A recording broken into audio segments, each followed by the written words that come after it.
দেশবাসীকে ধৈর্য ধরার অনুরোধ জানিয়ে ফাঁদে পা না দিতে আহ্বান জানিয়েছে বৈষম্য বিরোধী ছাত্র আন্দোলন।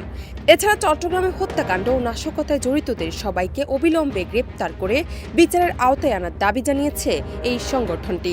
২৬ নভেম্বর সন্ধ্যায় বৈষম্য বিরোধী ছাত্র আন্দোলন ভেরিফাইড ফেসবুক পেজে দেওয়া এক পোস্টে এসব কথা বলা হয়।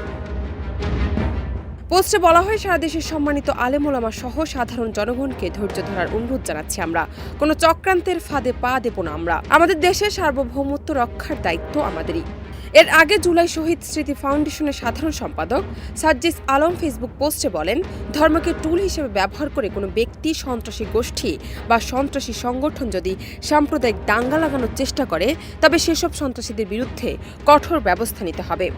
বৈষম্য বিরোধী ছাত্র আন্দোলনের আহ্বায়ক হাসনাত আব্দুল্লাহ বলেন, আপনারা ধৈর্য ধরুন, শান্ত থাকুন, নিজেরা আইন হাতে তুলে না নিয়ে দয়া করে কোনো ধরনের অস্থিতিশীল পরিবেশ সৃষ্টি করবেন না। জান্নাত নিপু, দেশ রূপান্তর।